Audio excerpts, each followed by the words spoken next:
প্রচন্ড শীতের রজনীতে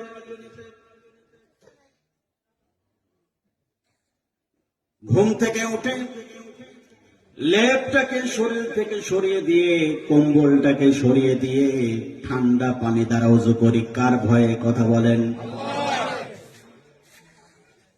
প্রচন্ড গরমের দিনে রমজান মাসের রোজা রাখি।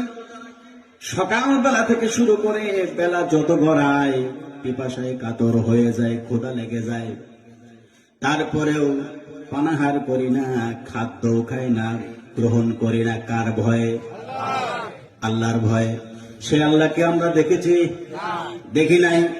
কিন্তু যে আল্লাহকে আমরা দেখি নাই সেই আল্লাহকে দেখলে যেমন বিশ্বাস করতাম তেমনি সেই আল্লাহকে না দেখেই বিশ্বাস করি। কথা বলেন ঠিক কিনা?